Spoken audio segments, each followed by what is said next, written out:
부엌에서 빠질 수 없는 마늘은 약재로도 널리 쓰입니다. 특유의 냄새나 톡 쏘는 맛 먹고 난 뒤의 입냄새가 다소 부담스러울 수도 있지만 이 모든 특징이 바로 건강 효능과 깊게 연결되어 있다는 사실이 흥미롭습니다. 과학적 연구에 따르면 마늘의 유황화 합물이 우리 몸의 염증이나 감염당뇨, 위암, 대장암, 식도암, 췌장암, 유방암까지 다양한 질환에 긍정적으로 반응할 수 있다고 합니다. 또한 심혈관 기능 개선 혈압과 콜레스테롤 감소에도 효과가 있다는 연구 결과가 있어 이렇게 보니 이 소박한 식재료에 더 이상 뭘 바랄 게 있을까 싶습니다. 하지만 정말로 마늘의 수많은 이점을 제대로 누리고 있는지 생각해 본 적 있으신가요? 식탁에서 손쉽게 쓰이는 식재료이지만 실제로는 제대로 활용하지 못해 많은 효능을 놓치고 있는 경우가 많습니다. 오늘 이 시간에는 많은 분들이 흔히 저지르는 8가지 마늘 섭취 오류를 알려드리고자 합니다. 이 오류들을 어떻게 피하고 어떤 효능이 있으며 마늘의 잠재력을 100% 누리려면 어떻게 해야 하는지 하나하나 짚어드리겠습니다. 6번째 오류에서는 많은 분들이 무심코 반복하는 실수가 숨어 있으니 꼭 주의해 주세요. 지금부터 맛과 건강이 가득한 마늘 여행에 함께 하셔서 이 귀중한 자연 약재의 힘을 최대한 활용해 보시길 바랍니다. 마늘은 백합과에 속하는 식용구근으로 학명은 알리움 사티붐 알리움 사티붐이며 중앙아시아가 원산지로 알려져 있습니다. 현재 전 세계적으로 널리 재배되고 있습니다. 마늘은 수천 년 동안 여러 문화권의 요리와 전통의학에서 다양한 효능 덕분에 사용되어 왔습니다. 한국영양학회에 따르면 마늘은 단백질, 요오드, 인, 칼륨, 비타민 B6, 유황화합물, 그리고 특히 알리신 가장 활발히 연구된 성분으로 마법의 성분이라고도 불립니다. 의 풍부한 공급원입니다. 따라서 아래에서 소개할 흔히 저지르는 실수들을 주의 깊게 살펴보고 마늘의 어떤 효능도 놓치지 않도록 하시길 바랍니다.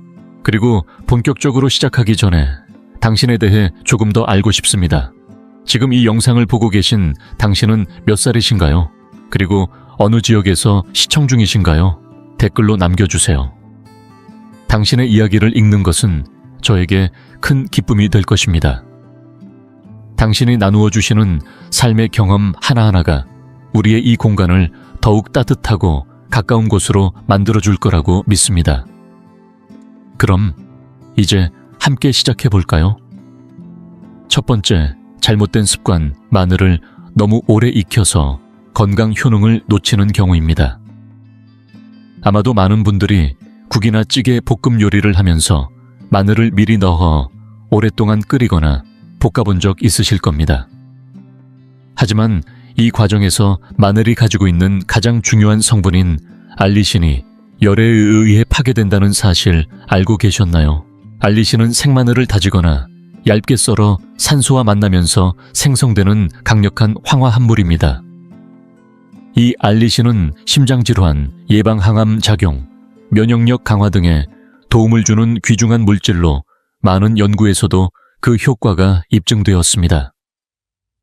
하지만 마늘을 국물이나 볶음 요리에 넣고 한참 끓이다 보면 이 알리신이 열에 민감해 금세 사라지고 말죠. 특히 60도 이상의 온도에서 오래 익힐 경우 알리신이 분해되어 마늘의 건강 효과가 크게 줄어듭니다. 그래서 건강을 위해 마늘을 요리할 땐 완전히 다 익힌 후 불을 끄고 마지막 단계에서 마늘을 넣어 살짝만 익혀주는 것이 좋습니다. 만약 생으로 먹을 수 있다면 더욱 효과적으로 알리신을 섭취할 수 있겠죠. 이렇게 하면 마늘 본연의 건강 효과를 최대한 누릴 수 있으니 앞으로는 꼭 기억해 두시면 좋겠습니다. 두 번째, 잘못된 습관은 마늘을 통째로 먹는다는 점입니다. 많은 분들이 마늘이 건강에 좋다고 해서 특별한 손질 없이 그냥 통마늘을 음식에 넣거나 그대로 섭취하는 경우가 있습니다. 그러나 이렇게 통마늘 상태로 먹게 되면 마늘의 핵심 성분인 알리신이 제대로 형성되지 않습니다. 알리신은 마늘을 자르거나 다질 때 공기와 만나면서 생성되는데 통마늘은 공기와 접촉할 면적이 적어 알리신이 거의 생기지 않습니다. 알리신은 마늘의 건강 효과를 책임지는 대표적인 유효 성분으로 심혈관 건강 항암, 작용 면역력 강화 등 다양한 효능이 있다고 알려져 있습니다. 또한 여러 건강 전문 기관에서도 생마늘의 알리신이 몸에 좋은 성분임을 강조하면서 이를 활성화시키기 위해 반드시 잘게 썰거나 다진 후 섭취할 것을 권장합니다. 생마늘을 통째로 넣어 조리할 경우에도 산도 변화로 인해 맛은 부드러워질 수 있지만 동시에 건강 성분이 많이 파괴되므로 주의가 필요합니다. 따라서 마늘을 섭취할 때는 반드시 다지거나 얇게 썰어 공기와 접촉시킨 후 먹어야 건강 효과를 제대로 볼 수 있다는 점 꼭 기억해 두세요. 세 번째, 잘못된 습관은 깐마늘이나 다진 마늘을 구입해 사용하는 것입니다. 마늘을 다지거나 썰면 내부의 알리나아제 효소가 알리인이라는 성분과 만나 산소와 반응해 알리신이라는 건강에 유익한 물질이 생성됩니다. 이 알리신은 강력한 항산화 작용과 면역력 강화, 심혈관 질환 예방 항암 효과까지 다양한 건강 효능을 발휘하는 것으로 잘 알려져 있습니다. 하지만 이렇게 생성된 알리신은 공기에 닿은 직후부터 서서히 산화되기 시작합니다. 공기 중 산소와 반응하면서 알리신이 분해되면 본래의 효능이 점점 줄어들고 시간이 지날수록 거의 사라져버립니다.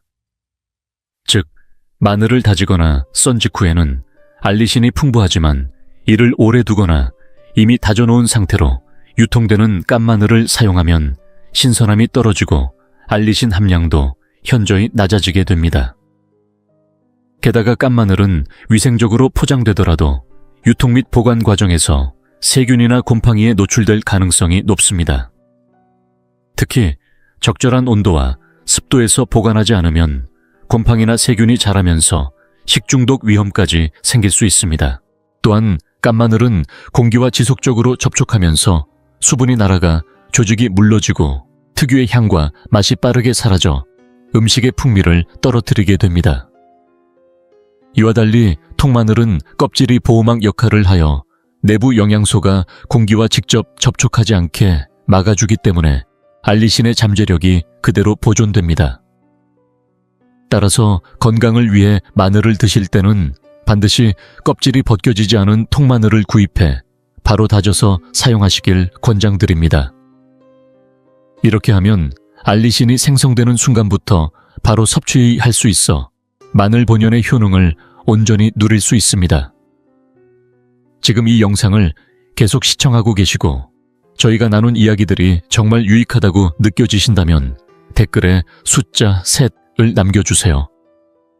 그 한 글자가 당신께서 여전히 저희와 함께하고 계시다는 따뜻한 신호가 되어 큰 힘이 됩니다. 아직 채널을 구독하지 않으셨다면 지금 구독 버튼을 누르시고 알림 설정도 함께 해주세요. 앞으로 올라올 소중한 영상들을 놓치지 않으실 수 있습니다. 당신의 응원은 저희에게 큰 힘이 됩니다. 당신 덕분에 저희는 정보를 전하고 마음을 나누며 조금이나마 희망의 빛을 전할 수 있는 영상을 계속 만들 수 있습니다. 앞으로도 저희와 함께 걸어가 주세요. 감사합니다. 네 번째, 잘못된 습관은 마늘을 씻지 않고 바로 사용하는 경우입니다. 대부분의 사람들은 마늘이 깨끗해 보여서 그냥 껍질만 벗기고 바로 다지거나 요리에 넣는 경우가 많습니다. 그러나 마늘도 농작물이다 보니 겉면에 흙이나 농약 화학물질이 묻어 있을 수 있습니다. 이렇게 오염된 마늘을 씻지 않고 사용하면 주방 조리도구와 식탁 심지어 손과 다른 식재료까지 2차 오염될 가능성이 높습니다. 특히 유기농이 아닌 일반 마늘에는 농약 잔류물이 있을 수 있어 장기적으로 호르몬 교란이나 암 발병 위험을 높일 수 있다는 연구 결과도 있습니다. 따라서 마늘을 요리에 사용하기 전에는 반드시 흐르는 물에 깨끗이 씻어 표면에 남아있을 수 있는 먼지와 농약 성분을 제거해 주는 것이 중요합니다. 이렇게 하면 안전하게 마늘의 건강 효과를 즐길 수 있습니다. 5번째, 잘못된 습관은 마늘을 잘못 보관해 영양소와 신선도를 잃는 경우입니다. 마늘을 오랫동안 신선하게 유지하려면 보관 방법이 무엇보다 중요합니다. 많은 전문가들은 마늘을 실온에서 통풍이 잘 되고 서늘하며 직사광선이 닿지 않는 곳에 보관할 것을 권장합니다. 만약 공기가 잘 통하지 않는 곳이나 습기가 많은 곳에 보관하면 곰팡이나 세균이 번식하기 쉽습니다. 특히 회색 곰팡이가 생긴 마늘은 바로 큰 질병을 일으키진 않지만 식중독의 원인이 될 수 있으니 주의가 필요합니다. 또한 마늘의 핵심 성분인 알리신은 밀폐된 용기에 넣어두면 금방 줄어들 수 있습니다. 마늘은 숨을 쉬는 식재료이기 때문에 껍질이 붙은 상태로 서늘하고 건조한 곳에서 통풍이 잘 되게 보관하는 것이 좋습니다. 다른 식재료와 너무 가까이 두면 마늘의 냄새가 배이거나 서로 영향을 주어 신선도가 떨어질 수 있으니 떨어뜨려 두는 게 좋습니다. 또 하나 흔히 하는 실수는 마늘을 냉장고에 보관하는 것입니다. 냉장고의 습기와 저온은 마늘이 쉽게 싹이 트게 만들어버려서 영양분이 줄어들고 맛도 떨어집니다. 참고로 잘 보관한 마늘은 최대 8주까지 신선함을 유지할 수 있고 한번 껍질을 벗기면 7일에서 10일 정도까지 보관할 수 있다는 사실 알고 계셨나요? 하지만 시간이 지나면서 마늘은 수분이 점점 빠져나가고 향도 진해져서 맛이 강해지고 동시에 효능도 점차 약해지게 됩니다.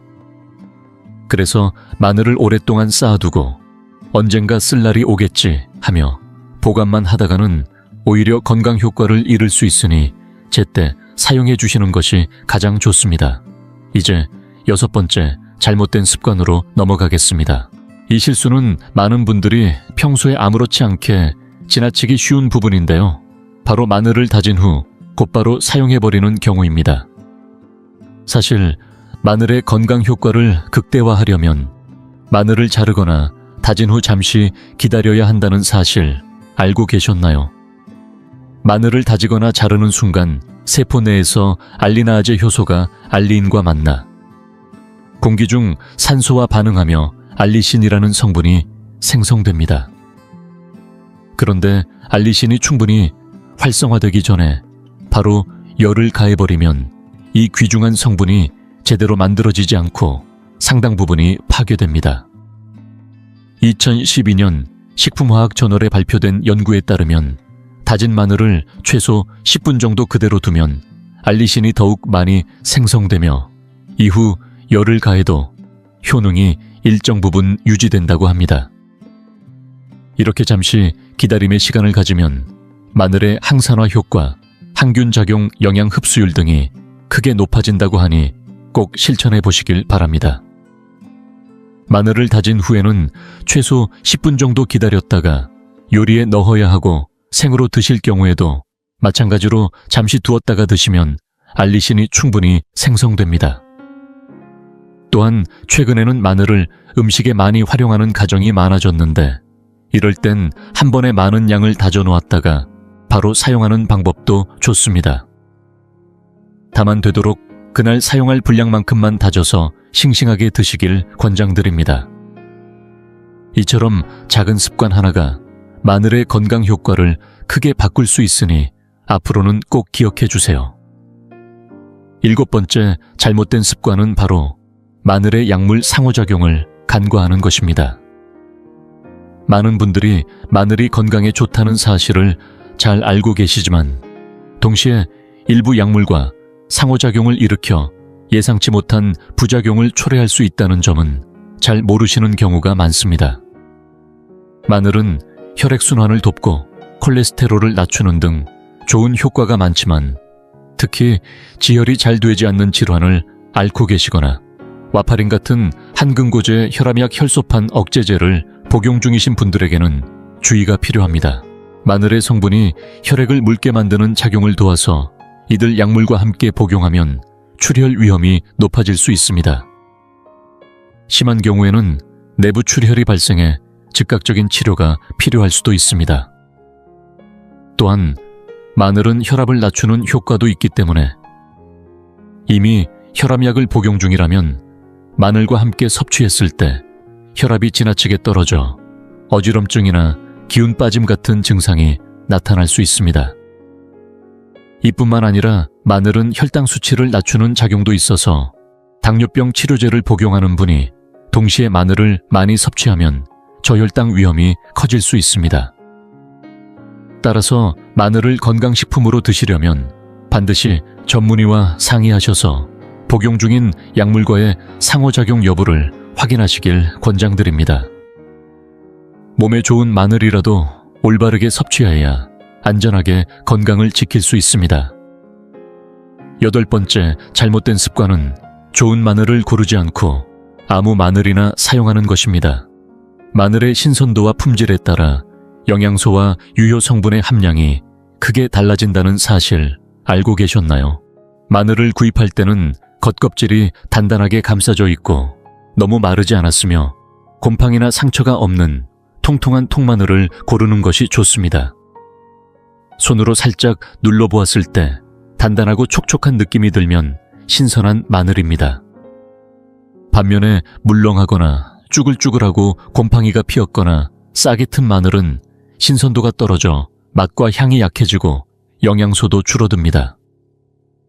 특히 싹이 튼 마늘은 이미 수분과 영양분이 많이 빠져나가 버려 건강 효과가 줄어들 수 있으니 주의하셔야 합니다. 구입하실 때는 마늘이 동그랗고 상처가 없으며 통통한 상태로 치밀하게 알이 붙어 있는지 꼭 확인해 주세요. 또한 마늘통에서 알이 분리되거나 물렁물렁해진 것은 피하고 손으로 눌렀을 때 마른 느낌이 나지 않는지도 체크해 보세요. 또 한 가지 마늘 크기와 영양가가 꼭 비례하지는 않으니 너무 크기에만 집중하지 마시고 껍질이 단단하고 표면이 깨끗한지 꼼꼼히 살펴보시는 게 중요합니다. 이처럼 마늘을 고를 때부터 꼼꼼히 따져야 식탁 위에서 건강 효과를 최대한 누릴 수 있으니 앞으로는 좋은 마늘을 고르는 데에도 꼭 신경 써보시길 바랍니다. 이제 김 선생님과 함께 마늘의 잘못된 사용 습관들을 충분히 살펴보셨으니 이번에는 마늘이 우리 건강에 주는 놀라운 효능과 이를 식단에 어떻게 자연스럽게 포함할 수 있는지 하나씩 알아보겠습니다. 첫 번째로 소개할 마늘의 효능은 바로 혈압을 낮춰주는 역할입니다. 마늘은 말초혈관을 확장시켜 혈액순환을 원활하게 하고 이로 인해 혈압을 자연스럽게 낮추는 데 도움을 줍니다. 특히 혈압이 높아 고민이신 분들에게는 큰 도움이 될 수 있습니다. 혈액순환이 잘 되면 동맥경화와 같은 혈관 질환 예방에도 효과적이죠. 이처럼 마늘 한 쪽이 혈압 건강의 지킴이가 되어준다니 매일 식탁에서 잊지 말아야겠습니다. 두 번째 효능은 강력한 항산화 작용입니다. 마늘에는 활성산소를 억제해 세포 손상을 막아주는 항산화 성분이 풍부하게 들어있어 우리 몸의 노화 방지와 더불어 치매나 알츠하이머 예방에도 도움을 줍니다. 마늘을 생으로 먹거나 가열해서 요리해도 어느 정도의 영양소를 섭취할 수 있고 마늘 진액이나 페이스트처럼 농축된 형태로 만들어두면 언제든 쉽게 활용할 수 있다는 장점이 있습니다. 이처럼 다양한 방법으로 섭취하면 마늘의 건강 효능을 매일 챙길 수 있으니 참 좋겠죠. 세 번째로 살펴볼 마늘의 효능은 특정 암 예방 효과입니다. 국립암센터에서도 발표했듯이 생마늘과 익힌 마늘을 꾸준히 섭취하면 위암과 대장암의 발병 위험을 낮추는 데 도움이 된다고 합니다. 샐러드나 국찌개 볶음 요리에 마늘을 송송 썰어 넣거나 얇게 썰어 올리브유에 재워두었다가 빵에 발라 먹는 등 일상 식탁에서도 손쉽게 활용할 수 있습니다. 이렇게 하면 마늘의 유효 성분을 맛있게 즐길 수 있으니 참고해보세요. 네 번째로 주목할 효능은 천연 항생제 역할입니다. 마늘에 풍부한 알리시는 바이러스 곰팡이, 기생충 등을 억제하는 데 탁월한 효과를 발휘합니다. 특히 항생제 내성이 있는 세균에도 어느 정도 대응할 수 있는 것으로 알려져 몸속 유해균을 줄이고 건강한 면역 체계를 만들어주는데 큰 도움이 됩니다. 뿐만 아니라 한갈래르기 항염증 효과도 있어 감기철이나 환절기에 특히 주목할 만한 식재료입니다. 다섯 번째 효능은 감기 예방과 완화 효과입니다. 아마 잘 모르셨을 수도 있지만 마늘은 기관지 분비물을 증가시켜 가래를 삭이고 점막을 보호해주는 효과가 있습니다. 이 때문에 감기 기관지염, 인후염 등 호흡기 질환 예방에 활용될 수 있죠. 마늘을 잘게 다져 꿀과 함께 공복에 매일 한 숟가락씩 섭취하면 면역력 향상과 에너지 회복에도 큰 도움이 된다고 합니다. 이 외에도 음식에 넣어 섭취해도 좋지만 생으로 먹을 때가 마늘의 건강 효과를 가장 잘 누릴 수 있다는 점도 꼭 기억해 주세요. 마늘의 건강 효과가 이렇게나 다양하다는 사실. 새삼 놀라우시죠? 마늘 한 쪽이라도 제대로 알고 섭취하면 몸과 마음 모두 건강해질 수 있으니 식탁 위에 보약 같은 마늘을 앞으로도 든든한 건강지킴이로 활용해 보시길 바랍니다. 좋아하든 싫어하든 마늘은 주방에서 빠질 수 없는 식재료 중 하나로 꼽힙니다. 어떤 이에게는 향이 너무 강할 수 있고 또 다른 이에게는 그 무엇과도 대체할 수 없는 식재료가 될 수 있습니다. 그러나 어떤 경우에도 마늘은 늘 사람들의 다양한 생각과 의견을 불러일으킵니다. 요약하자면 마늘은 건강에 좋은 성분이 풍부한 슈퍼푸드로서 올바르게 사용하면 우리의 식단에 훌륭하게 녹아들어 몸에 이로운 역할을 해줍니다. 박 선생님께서 전해주신 이 영상 끝까지 시청해 주셔서 감사드리며 유익하셨다면 좋아요와 공유 버튼 눌러주시길 부탁드립니다. 그리고 이 슈퍼푸드를 집에서도 직접 재배해보고 싶다면 다음 영상 집에서 마늘 심는 법도 꼭 확인해 보세요. 집에서 재배하면 건강하고 신선하게 즐기실 수 있습니다. 나이가 들면서 몸이 예전처럼 움직여주지 않는다는 걸 느낀 적 있으신가요? 예전엔 가볍게 걸었던 것도 이제는 발걸음이 느려지고 아침에 일어나는 것조차 힘들게 느껴질 때가 있습니다. 하루가 다르게 에너지가 줄어드는 것 같아 혹시 이게 자연스러운 노화의 한 부분이라서 그냥 받아들이고 천천히 살아야 하나 고민되시나요? 하지만 좋은 소식이 있습니다. 반드시 그렇게만 살아야 하는 건 아닙니다. 힘을 되찾고 몸의 움직임을 회복하며 에너지를 높이는 건 나이에 상관없이 가능합니다. 큰 돈을 들이거나 갑자기 모든 걸 바꿔야 하는 것도 아닙니다. 오늘 이 영상에서 건강을 되찾고 삶의 질을 높일 수 있는 5가지 쉽고 강력한 방법을 소개해 드리겠습니다. 이 방법들은 갑작스러운 변화를 주는 게 아니라 작은 변화를 차근차근 쌓아 큰 변화를 만들어가는데 초점이 맞춰져 있습니다. 이제 영상 끝까지 함께해 주셔야 하는 이유를 말씀드리겠습니다. 마지막 2가지 팁은 일상을 완전히 바꿔줄 수 있는 특별한 비밀이 담겨 있습니다. 이 팁들은 매일의 루틴을 새롭게 하고 에너지와 활력을 더해줄 수 있는 잠재력을 가지고 있습니다. 독립적으로 생활하고 싶으신 분, 유연성을 높이고 싶으신 분, 혹은 단순히 하루하루 더 활기차게 보내고 싶으신 분이라면 이 팁들이 큰 도움이 될 거라 확신합니다. 이 영상은 단순히 수명을 늘리는 데 그치지 않고 삶의 질을 더하는 데 초점이 맞춰져 있습니다. 끝까지 함께해 주시길 바랍니다. 분명히 앞으로의 삶에서 저에게 감사하게 될 겁니다. 본격적으로 들어가기 전에 아직 채널 구독을 안 하셨다면 지금 구독 버튼과 알림 설정을 눌러주세요. 앞으로도 유익한 정보를 놓치지 않고 받아보실 수 있습니다. 여러분의 관심과 응원이 큰 힘이 됩니다.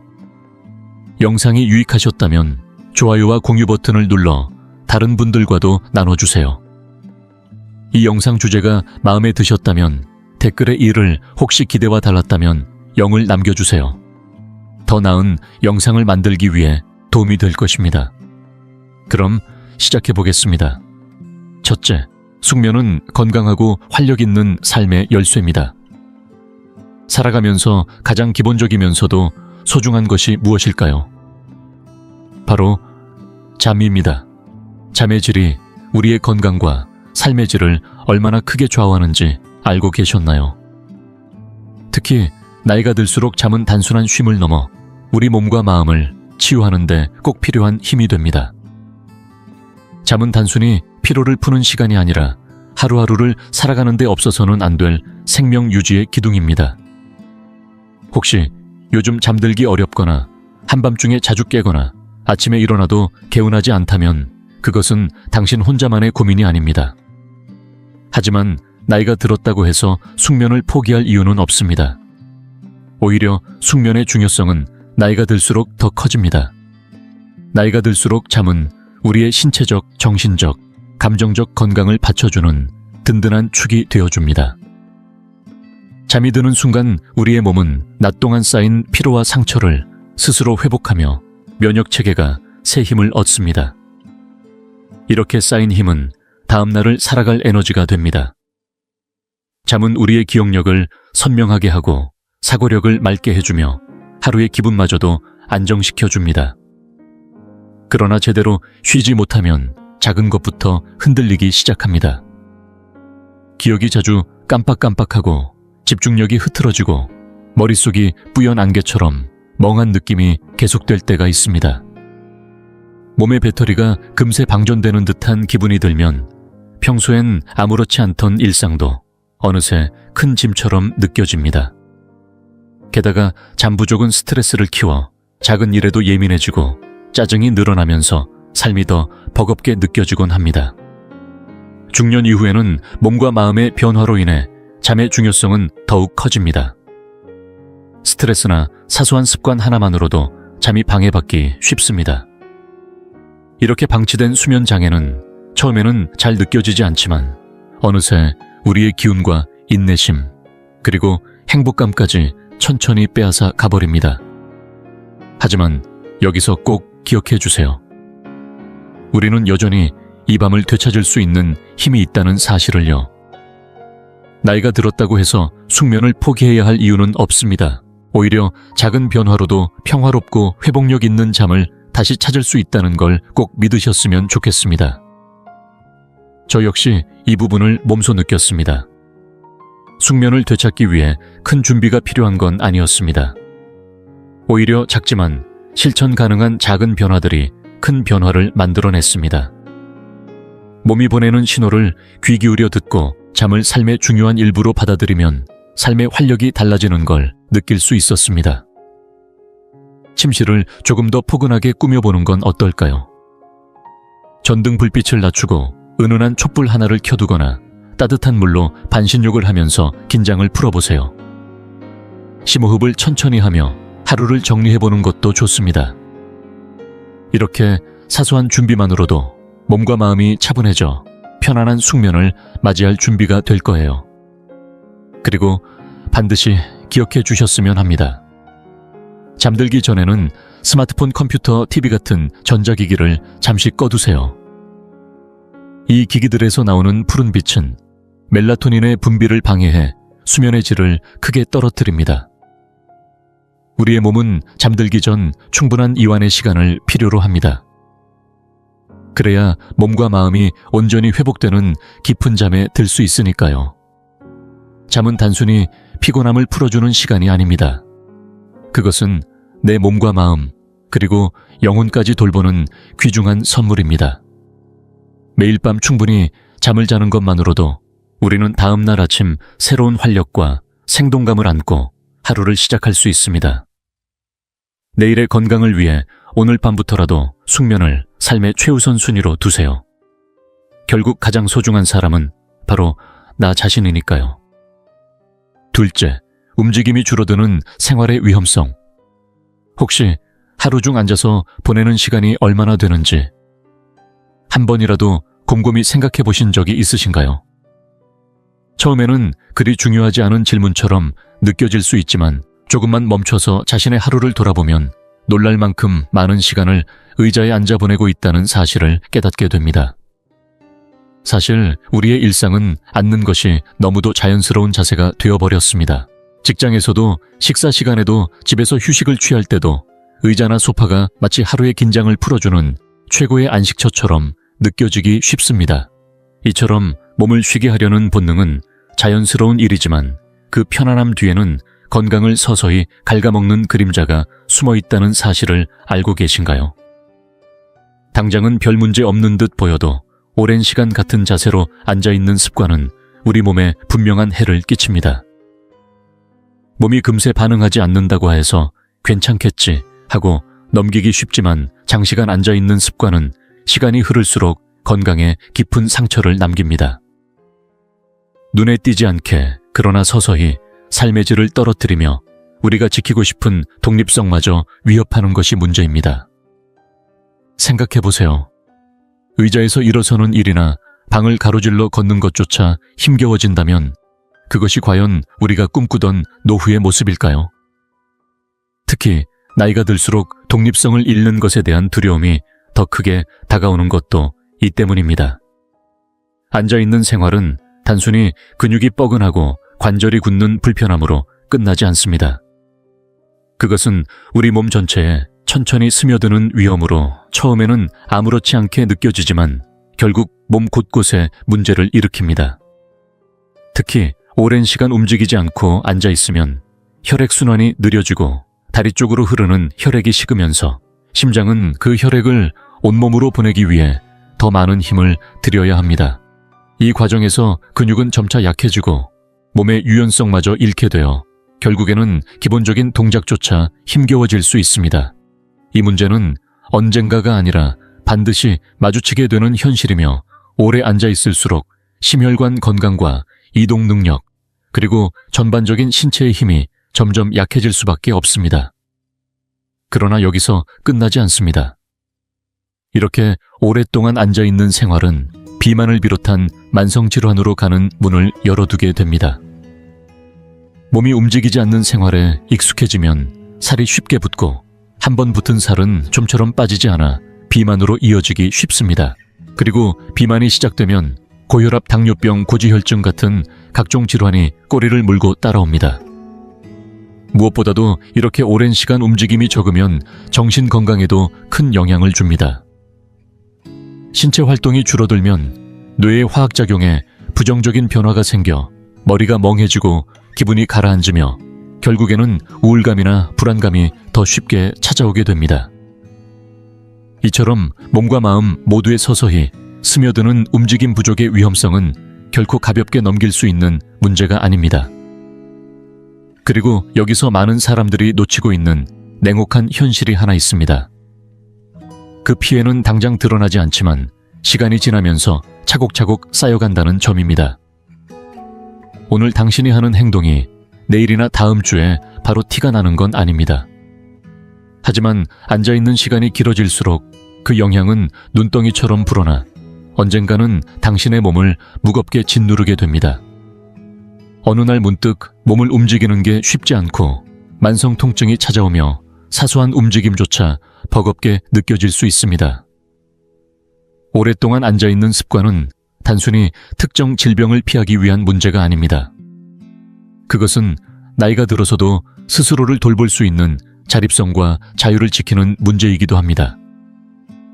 나이가 들어서도 스스로 침대에서 일어나거나 주방까지 걸어가는 일조차 남의 손을 빌려야 한다는 상상 생각만 해도 두렵지 않으신가요?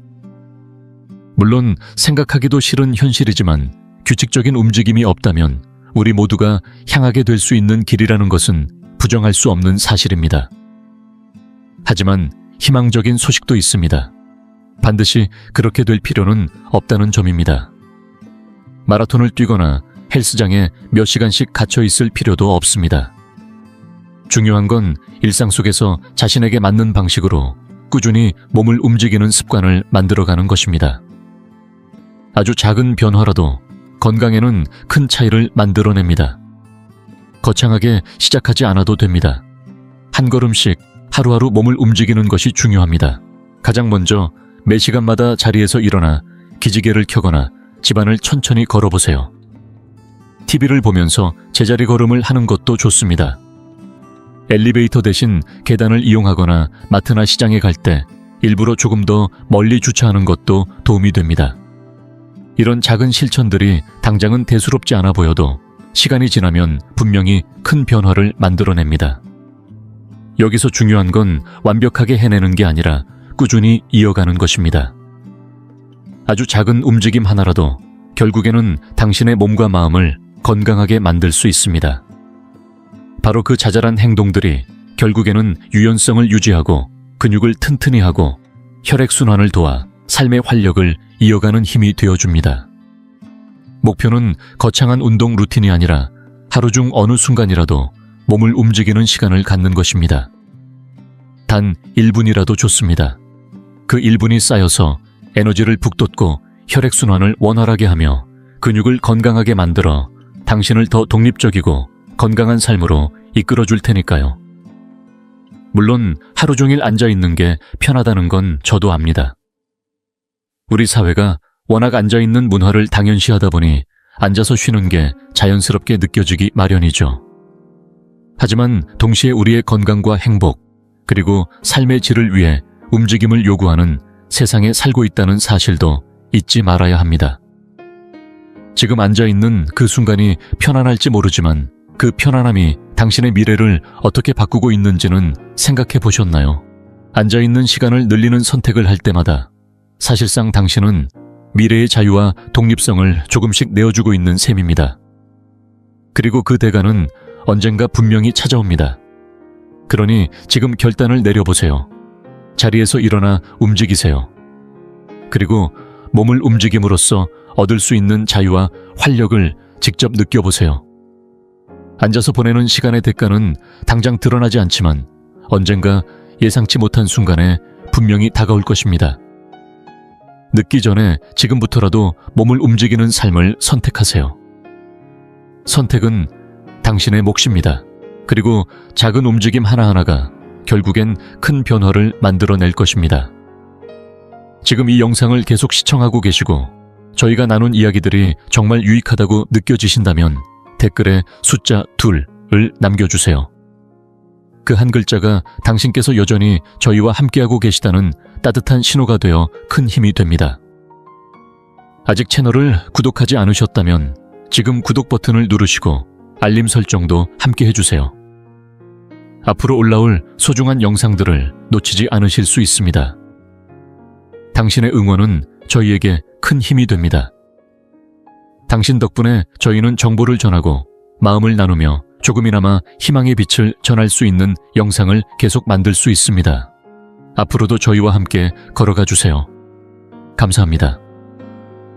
셋째, 햇빛의 힘을 삶에 불어넣기. 햇살은 단순히 피부를 덮어주는 따스한 빛이 아니라 우리 몸이 건강하게 살아가기 위해 꼭 필요한 생명의 힘입니다. 나이가 들수록 몸속에서 자연스럽게 생성되는 비타민 D의 양이 점점 줄어든다는 사실 알고 계신가요? 이 비타민 D는 평소에는 별로 신경 쓰지 않게 되지만 사실 뼈와 근육 면역력을 조절하는 데 중요한 역할을 합니다.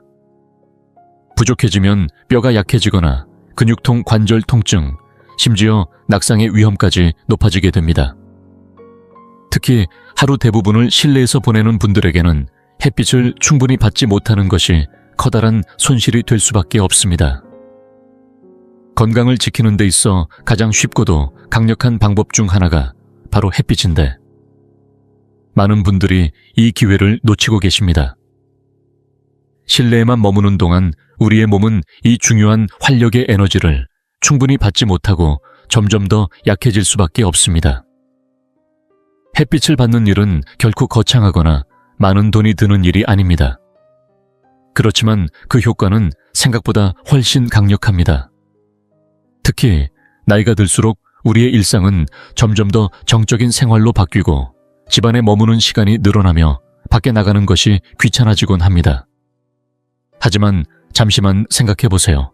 단 10분만이라도 밖에 나가 햇빛을 받는다면 어떨까요? 그 몇 분이 우리의 몸과 마음에 변화를 가져다 줄 수 있다는 사실을요. 햇빛은 단순히 뼈를 튼튼하게 만들고 면역력을 높이는 것을 넘어 기분까지도 한층 밝게 만들어주는 놀라운 힘을 가지고 있습니다. 햇빛을 받으면 생체 리듬이 안정되고 숙면을 돕고 활력과 맑은 정신을 선물합니다. 매일같이 자연의 빛을 받는 일은 몸에 부드럽게 재부칭 버튼을 눌러주는 것과도 같다고 할 수 있습니다. 꼭 몇 시간씩 햇볕 아래 누워있을 필요는 없습니다. 단 10분 정도. 동네 한 바퀴를 산책하거나 마당이나 베란다에 앉아 바람을 쐬면서 햇살을 맞는 것만으로도 충분합니다.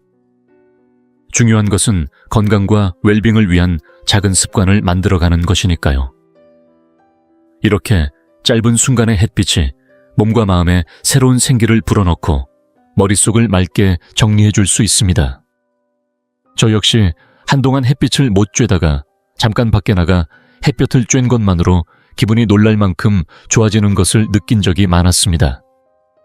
마치 햇살의 따뜻함이 몸속까지 스며들어 뻐근했던 근육과 마음까지도 풀어주는 듯한 느낌이 들곤 했습니다.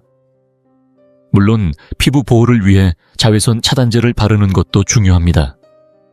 하지만 두려워하지 마시고 햇빛이 주는 건강한 기운을 온몸으로 받아들이시길 바랍니다.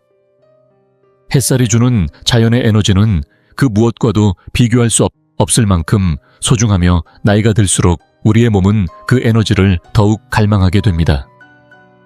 동네 산책길에서 창가에 앉아 햇빛을 받으면서 혹은 베란다에 서서 잠시 숨을 고르는 것만으로도 충분합니다.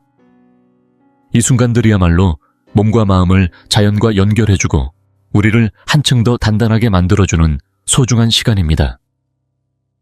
햇빛을 삶의 일부로 만드는 것만으로도 뼈가 튼튼해질 뿐 아니라 정서적 회복력까지 높아집니다. 햇볕을 받으며 잠깐이라도 스스로에게 집중해보세요. 그렇게 매일 조금씩 햇빛을 쬐는 것만으로도 몸이 더 활기차지고 마음이 더 평온해지고 나 자신과 더 깊이 연결될 수 있다는 사실을 느끼실 수 있을 겁니다. 이것이야말로 우리 모두가 스스로에게 선물할 수 있는 가장 소중한 순간입니다. 세상사가 아무리 버겁게 느껴질 때라도 잠시 밖으로 나와 햇살을 쬐어보세요. 그 짧은 시간이 몸과 마음에 얼마나 큰 선물이 되는지 스스로도 놀라실 거예요.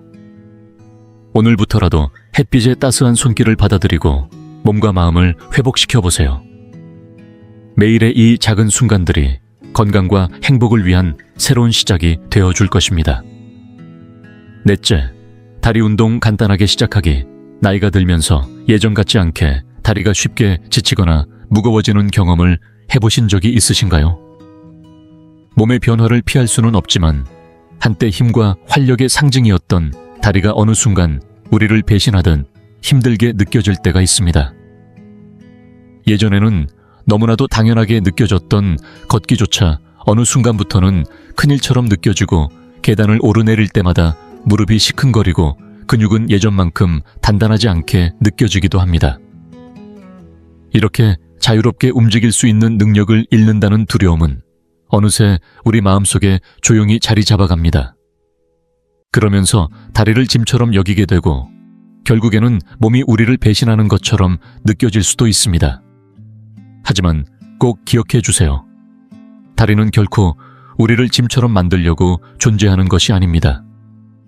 오히려 우리가 다시 신뢰할 수 있는 든든한 동반자가 되어줄 수 있습니다. 핵심은 바로 나이에 상관없이 몸의 주도권을 되찾을 수 있다는 믿음입니다. 60대, 70대, 80대라고 해서 근력을 키우는 것이 늦은 건 절대 아닙니다. 사실 이게 얼마나 기쁜 일인지 모릅니다. 거창한 헬스장 등록이나 숨이 턱 막히는 고강도 운동이 필요한 게 아니니까요. 중요한 건 단 하루라도 몸을 움직이겠다는 작은 다짐입니다. 하루하루 쌓이는 작은 움직임이 결국 큰 변화를 만들어냅니다. 만약 근육을 돌보는 시간을 소홀히 하면 어느새 유연성과 힘이 서서히 줄어들 수밖에 없습니다. 물론 나이가 들수록 예전만 못하다고 느끼는 순간도 있겠죠. 하지만 변화의 문이 닫힌 것은 결코 아닙니다. 오히려 중요한 건 몸을 다시 움직일 수 있다는 가능성에 집중하는 것입니다. 억지로 몸을 혹사시키라는 게 아닙니다. 그저 매일 조금이라도 움직임을 주는 것, 그게 바로 건강한 몸으로 가는 가장 확실한 길입니다. 작은 움직임이 쌓여서 몸을 바꾸는데 얼마나 큰 힘을 발휘하는지 시간이 지나면 놀라실 거예요. 힘든 근력 운동만이 정답은 아닙니다. 오히려 다리를 다시 움직이기 위한 연습은 의외로 단순할 수 있습니다. 예를 들어 튼튼한 의자를 잡고 앉았다 일어섰다 반복해보세요. 이 간단한 동작만으로도 다리 근육이 깨어나며 힘을 되찾는데 큰 도움이 됩니다.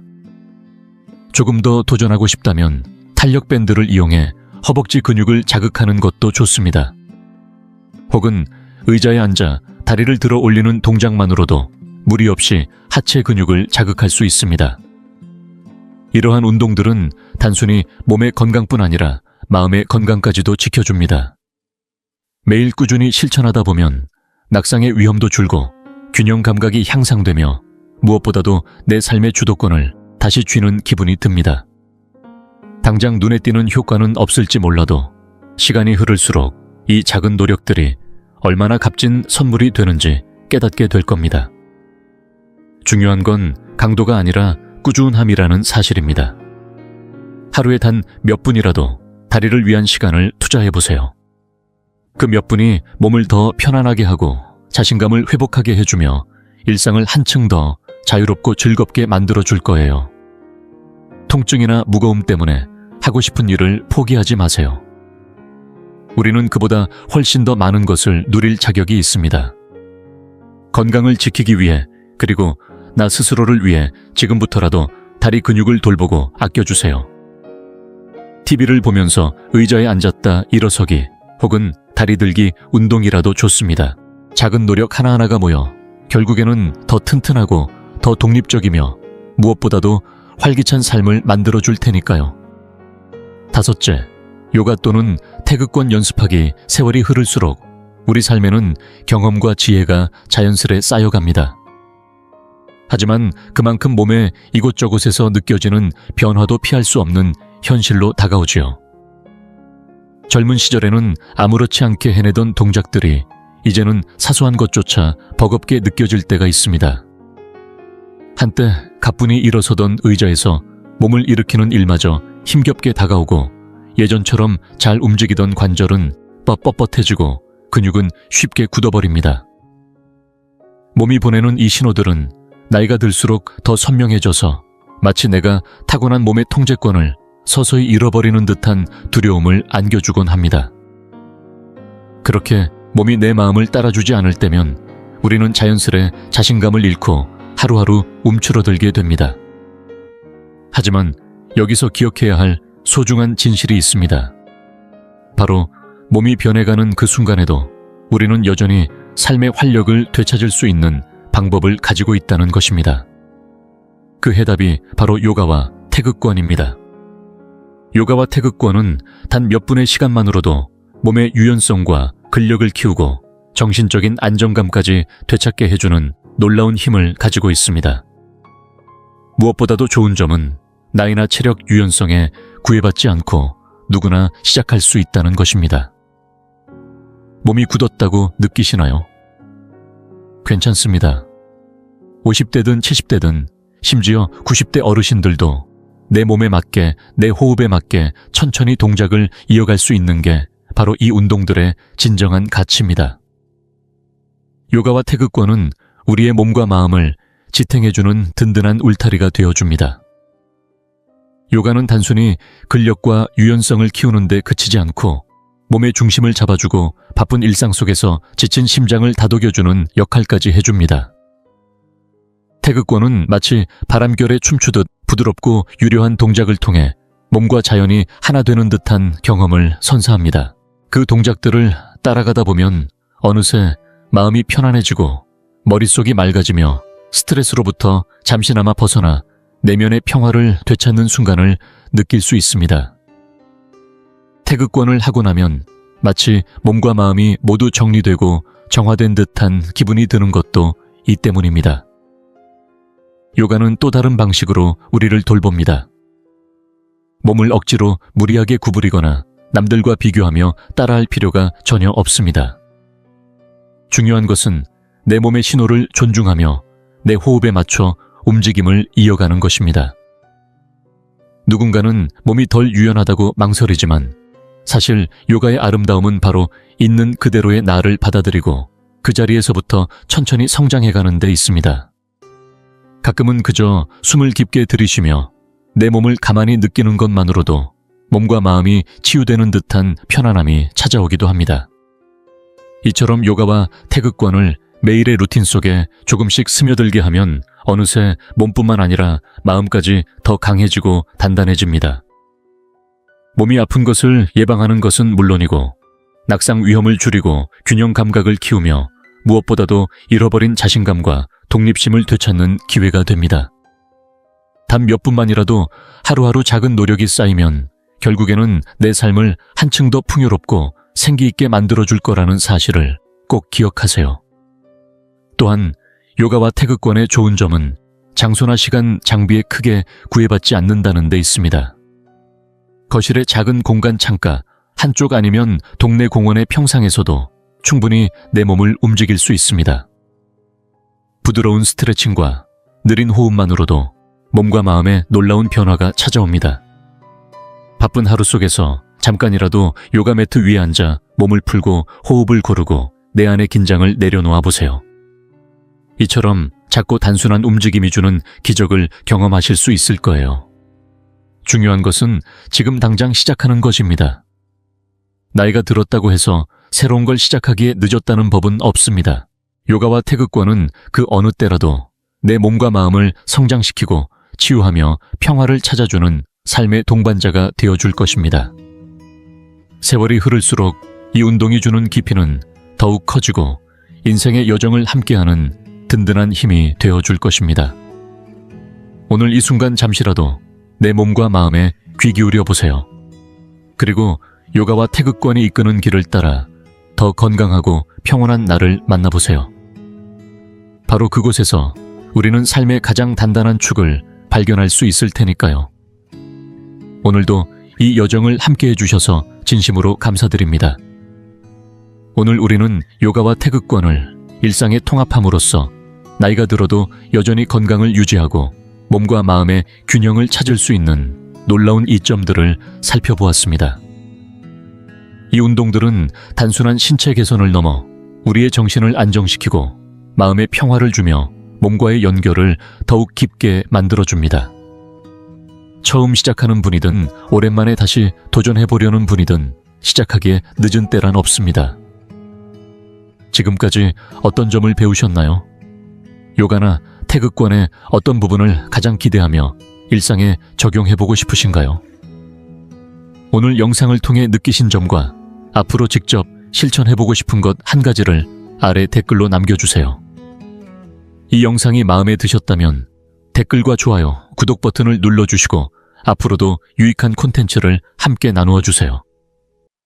앞으로도 건강하고 행복한 삶을 위한 여정을 계속 이어가겠습니다. 시청해 주셔서 감사합니다. 혹시 어제 밤잠결에 세상을 떠난 72세 남성의 소식을 들으셨나요? 가족들은 믿기 어려웠다고 합니다. 그 전날까지만 해도 아무 탈 없던 평범한 하루였으니까요. 특별한 병력도 없었고 그저 평소와 같은 저녁을 보내던 중이었는데 다음날 아침 눈을 뜨지 못하고 영영 떠나셨습니다. 대체 무슨 일이었을까요? 막을 수는 없었을까요? 사실 70세 이후엔 밤마다 하는 어떤 습관들이 조용히 건강을 위협해 심각한 문제로 이어질 수 있습니다. 뇌졸중, 심장마비, 심지어 돌연사까지 부를 수 있다는 사실이죠. 더 무서운 건 대부분의 사람들이 이런 습관이 문제라는 걸 전혀 모른 채 반복하고 있다는 겁니다. 오늘 영상에서는 70세 이후 반드시 피해야 할 4가지 밤 습관을 알려드립니다. 작은 습관 같지만 건강과 수명에 큰 영향을 줄 수 있는 것들이죠. 어떤 건 깜짝 놀라실 수도 있고 어떤 건 오랫동안 무심코 해오셨을 수도 있습니다. 영상을 끝까지 보시면 여러분이 건강하게 숙면을 취하고 아침마다 더 활력 넘치게 일어날 수 있는 방법을 알게 되실 겁니다. 마지막으로 다룰 습관은 대부분의 어르신들이 매일 밤 무심코 하고 계시는 일인데 사실상 건강에 큰 위협이 될 수 있습니다. 대안까지 자세히 알려드리니 끝까지 함께 해주세요. 그리고 본격적으로 시작하기 전에 당신에 대해 조금 더 알고 싶습니다. 지금 이 영상을 보고 계신 당신은 몇 살이신가요? 그리고 어느 지역에서 시청 중이신가요? 댓글로 남겨주세요. 당신의 이야기를 읽는 것은 저에게 큰 기쁨이 될 것입니다. 당신이 나누어 주시는 삶의 경험 하나하나가 우리의 이 공간을 더욱 따뜻하고 가까운 곳으로 만들어줄 거라고 믿습니다. 그럼 이제 함께 시작해 볼까요? 첫 번째 습관. 잠들기 전 과식 많은 분들이 70세 이후에도 습관처럼 저녁 늦게까지 식사를 하는 경우가 많습니다. 평소에는 아무렇지 않게 느껴질 수 있지만 사실 이 습관이 건강에 미치는 영향은 생각보다 훨씬 더 큽니다. 특히 밤늦게 무거운 음식을 섭취하면 우리 몸은 예전과 달리 소화 기능이 떨어져서 음식물을 제대로 처리하지 못하게 됩니다. 이렇게 소화되지 않은 음식은 밤사이 위산 역류를 일으키거나 수면의 질을 크게 떨어뜨려 결국 심장과 혈관계에 무리를 줄 수 있습니다. 젊었을 때는 밤늦게 고기국수 한 그릇 먹고도 푹 잘 자던 시절이 있었을 겁니다. 하지만 지금은 다릅니다. 나이가 들수록 기초대사율이 낮아지고 소화기관도 점점 느려집니다. 음식물이 위에 오래 머물면서 위산 역류가 자주 발생하고 이는 밤사이 속쓰림과 갑작스러운 심장 두근거림 그리고 수면 중 혈압 상승으로 이어질 수 있습니다. 결국 이는 수면 중 심장마비나 뇌졸중 위험까지 높인다는 사실 알고 계셨나요? 혹시 한밤중에 갑자기 가슴이 답답해 깨본 적이 있으신가요? 혹은 심장이 쿵쾅거리거나 속이 더부룩해 잠이 깬 적이 있으신가요? 그렇다면 이 늦은 밤 식습관이 원인일 가능성이 큽니다. 늦은 저녁 식사를 하면 우리 몸은 숙면 모드로 들어가는 대신 소화하느라 바쁘게 움직입니다. 위는 산을 분비해 음식을 분해하고 장은 늦은 시간까지 활동하며 심장은 평소보다 빠르게 뛰어야만 합니다. 이로 인해 깊은 수면 단계에 진입하지 못하고 얕고 불안한 잠을 자게 되어 결과적으로 혈압과 심장 박동이 안정되지 않아 위험이 커집니다. 예를 들어 서울의 박철수 어르신 75세 이 밤 10시쯤 TV를 보며 고기구이나 기름진 음식을 드셨다고 해봅시다. 속이 든든하다고 생각하며 잠자리에 들지만 정작 몸은 위산을 위로 역류시키지 않기 위해 애쓰느라 정신이 없습니다. 이때 위산이 식도로 넘어가 불편한 속쓰림, 기침 심하면 목이 막히는 듯한 느낌까지 유발해 잠에서 깨버리게 됩니다. 이렇게 반복되면 만성적인 위식도 역류질환 GERD으로 발전할 수 있는데 이 질환은 기도 근육까지 약화시켜 고령층에게 치명적일 수 있는 흡인성 폐렴으로 이어질 위험도 큽니다. 뿐만 아니라 밤늦게 과식하는 습관은 혈당 조절에도 문제를 일으킵니다. 이미 당뇨가 있거나 당뇨병 전 단계에 있는 분들은 밤늦게 식사하면 혈당이 급상승해 잠자는 동안 혈당 균형이 무너질 수 있습니다. 실제 연구에서도 밤늦게 식사를 자주 하는 고령층은 대사증후군이 생길 확률이 높아져 심장질환 위험이 더 커진다는 결과가 있습니다. 그렇다면 어떻게 하면 좋을까요? 가장 좋은 방법은 취침 3-4시간 전에 식사를 끝내는 것입니다. 이렇게 하면 몸이 잠들기 전까지 음식을 어느 정도 소화해 위와 장이 편안해집니다. 그래도 허전하다면 견과류 한 줌이나 바나나 따뜻한 허브차 한 잔 정도로 가볍게 허기를 달래주세요. 오히려 이런 간단한 음식들이 수면을 돕는데 더 효과적입니다. 기억하세요. 지금의 몸은 예전과 다르게 반응합니다. 단순히 식사 시간을 조금 앞당기는 것만으로도 밤사이 혈압과 심장 박동의 안정을 도울 수 있고 위산 역류와 당 조절에도 큰 도움이 됩니다. 결국 이렇게 사소한 변화를 주는 것이야말로 건강한 숙면과 활력을 위한 가장 좋은 방법입니다. 잠자리에 들기 전 내 몸이 충분히 쉴 수 있도록 준비해주는 작은 배려가 필요한 때입니다. 두 번째 습관. 잠들기 전 과도한 수분 섭취. 많은 분들이 건강을 위해 물을 많이 마시는 것이 항상 좋은 습관이라고 생각합니다.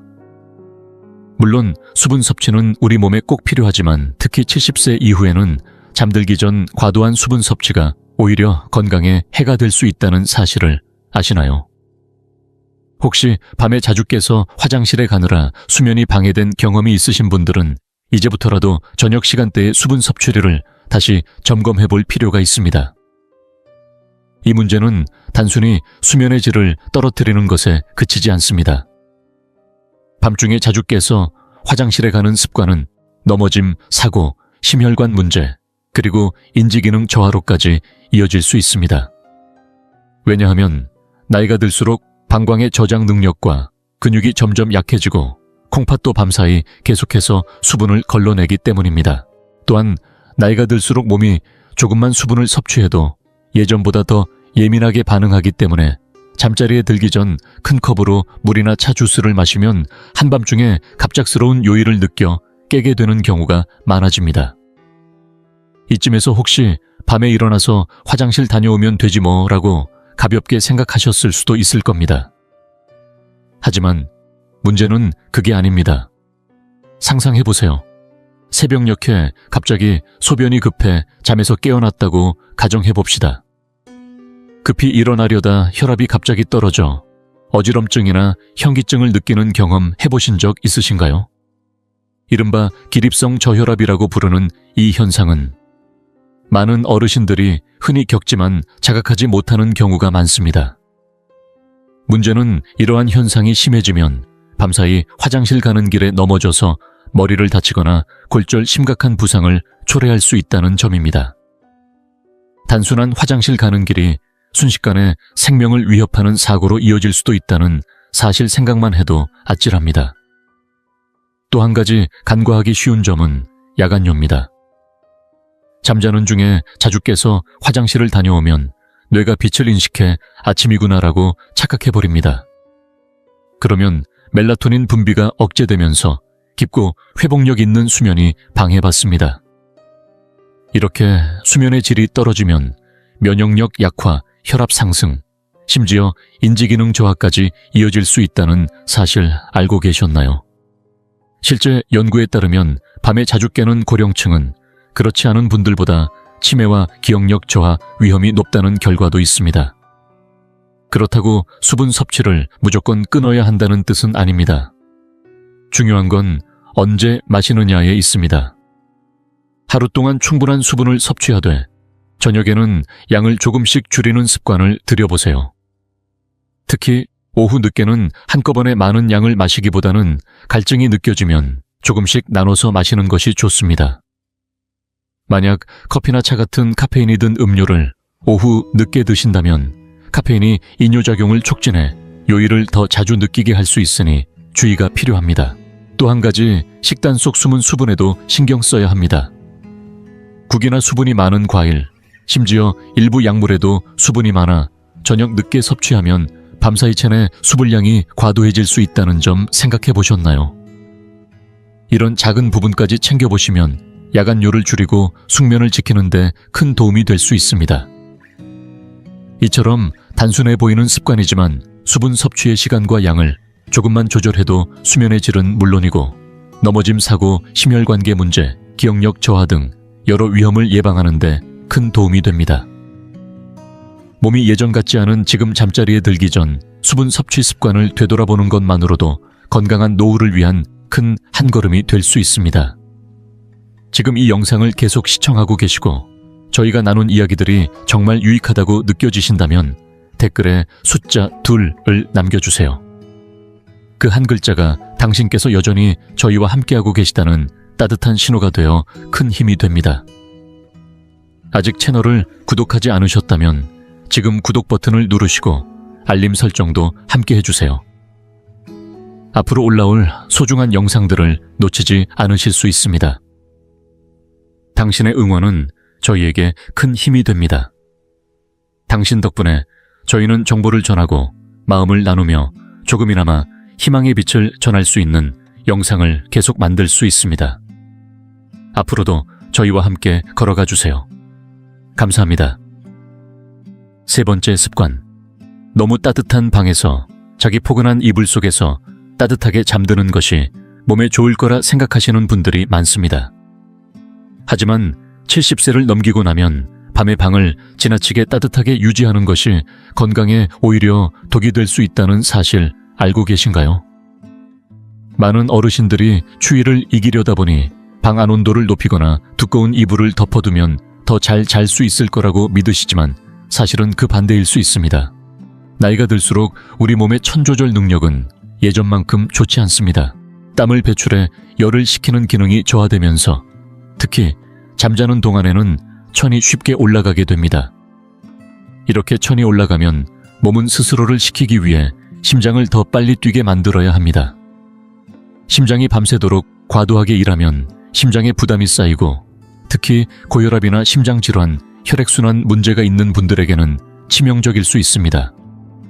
한밤중에 이유 없이 몸이 축축해질 정도로 땀을 흘리거나 숨이 차서 깼던 경험 있으신가요? 그게 바로 몸이 천을 조절하려고 애쓰고 있다는 신호입니다. 최근 연구에 따르면 잠자는 동안 방 온도가 높으면 갈증이 느껴지지 않아도 탈수가 발생할 수 있다고 합니다.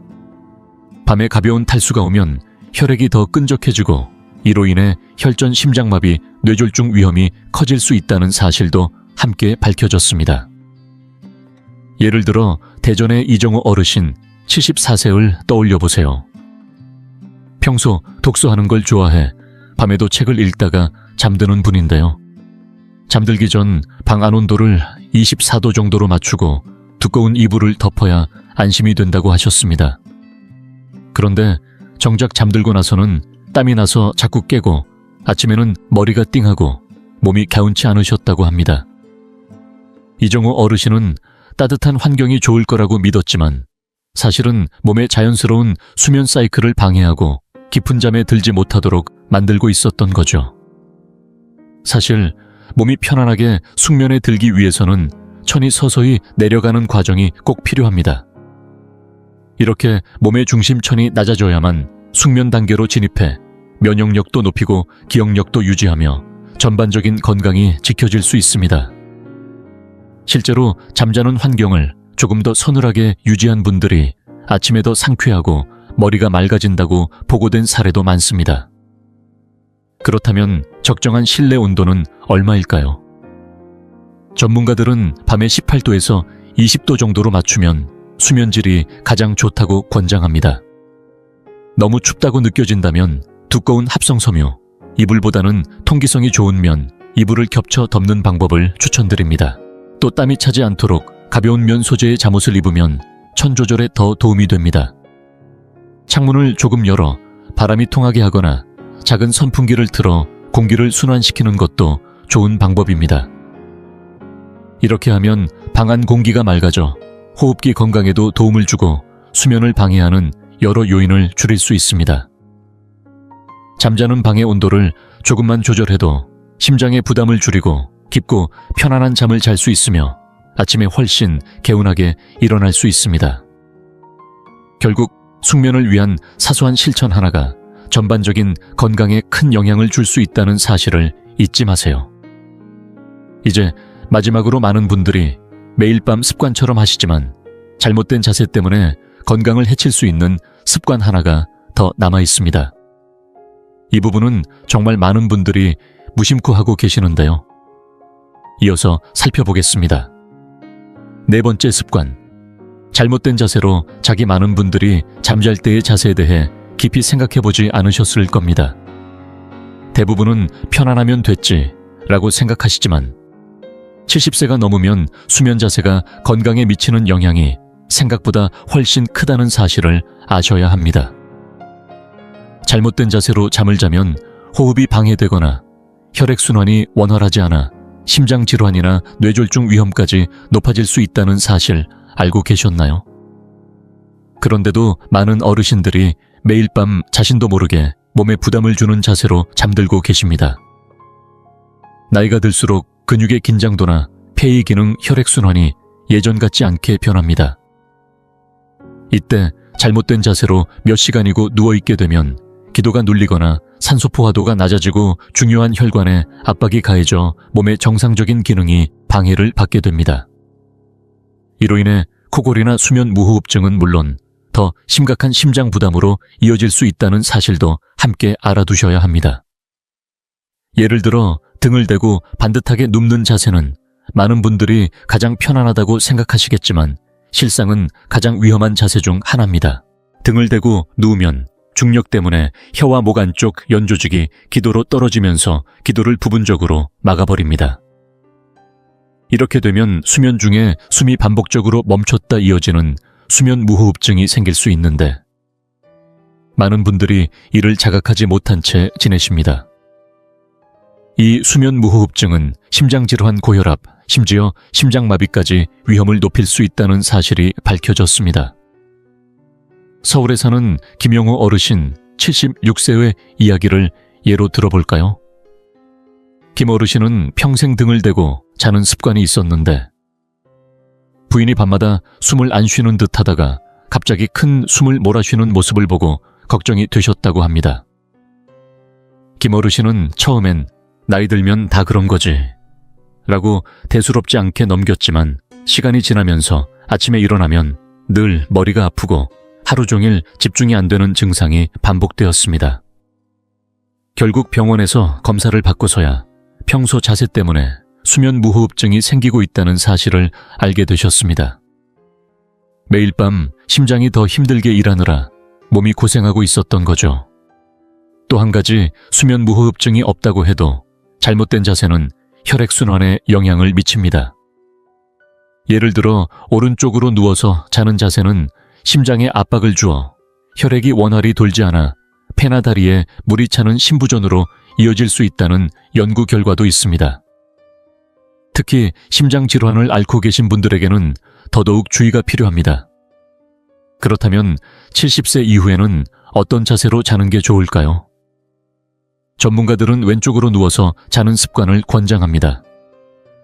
왼쪽으로 누우면 혈액순환이 좋아지고 심장이 더 효율적으로 펌프질을 할 수 있을 뿐만 아니라 소화에도 도움이 됩니다. 위산 역류나 속쓰림이 잦은 분들에게도 왼쪽 자세는 위산이 식도로 넘어오는 것을 방지해 수면의 질을 높여줍니다. 만약 밤에 자면서 자세가 자꾸 바뀐다면 바디필로우를 활용해 등을 받쳐주어 등을 대고 눕는 것을 방지해보세요. 또한 베개를 조금 높여 머리를 받쳐주면 기도가 열려서 호흡이 한결 편해집니다. 관절이나 허리가 불편하신 분들은 무릎 사이에 작은 베개를 두면 허리의 부담을 덜어주고 척추 정렬을 유지하는 데 도움이 됩니다. 이처럼 사소해 보이는 수면 자세를 조금만 바꿔도 혈액순환, 호흡, 심장 기능까지 좋아져 건강한 밤을 보낼 수 있습니다. 지금까지 잘못된 자세로 인해 몸에 부담을 주었다면 오늘부터라도 몸에 맞는 자세로 건강한 수면을 준비해 보시길 바랍니다. 이렇게 작은 변화가 결국 큰 건강의 차이를 만들어냅니다. 오늘은 70세 이후 건강에 치명적일 수 있는 4가지 취침 습관에 대해 이야기 나눠봤습니다. 밤늦게 과식하는 습관부터 잠들기 전 과도한 수분 섭취, 지나치게 따뜻한 방에서 자기, 그리고 잘못된 자세로 자기까지 이 모든 습관들은 평범해 보여도 우리의 심장 건강, 수면의 질, 그리고 전반적인 건강에 조용히 악영향을 줄 수 있다는 사실을 살펴봤습니다. 하지만 다행히도 이런 위험들이 영원히 고정된 것은 아닙니다. 잠들기 전 작은 습관 하나만 바꿔도 숙면의 질을 높이고 심장질환 같은 심각한 건강 문제의 위험을 줄일 수 있습니다. 그리고 무엇보다 매일 아침 더 건강하고 활력 있게 깨어날 수 있다는 점 희망적이지 않으신가요? 이제 잠시 시간을 내어 돌아보세요. 여러분의 밤 습관 중에서 오늘 이야기한 것들이 얼마나 익숙한지 생각해 보세요. 혹시 밤마다 자주 깨서 화장실을 가시진 않으신가요? 혹은 자다가 이유 없이 뒤척이고 덥다고 느낀 적은 없으신가요? 아니면 평생 등을 대고 누워 자는 게 편하다고 생각해 오시진 않으셨나요? 무엇이든 좋습니다. 중요한 건 문제를 인식하는 순간부터 변화가 시작된다는 사실입니다. 그래서 오늘 밤 여러분께 도전 하나 드리고 싶습니다. 오늘 이야기한 습관들 중에서 단 하나라도 실천해보세요. 식사 시간을 조금 앞당기거나 방 온도를 살짝 낮추거나 잠잘 때 왼쪽으로 돌아 누워 주무시거나 작은 실천 하나가 시간이 흐를수록 큰 변화를 만들어낼 것입니다. 오늘도 함께 해주셔서 감사합니다. 오늘 영상에서 배운 점이나 앞으로 실천해보고 싶은 습관이 있다면 댓글로 남겨주세요. 여러분의 이야기는 저희에게 큰 동기부여와 힘이 됩니다. 언제든 편하게 이야기 나눠주시길 기다리겠습니다. 이 영상이 유익하고 흥미로우셨다면 주저하지 마시고 좋아요를 눌러주시고 채널 100세 인생 이야기를 구독해주세요. 또한 이 영상이 필요할 것 같은 분들에게 공유해 주시면 큰 힘이 됩니다. 여러분의 응원 덕분에 100세 인생 이야기는 앞으로도 의미 있는 콘텐츠를 통해 노후의 삶의 실질적인 정보와 가치를 전해드릴 수 있습니다. 함께 해주셔서 진심으로 감사합니다. 다음 영상에서 다시 뵐 수 있기를 기대하겠습니다.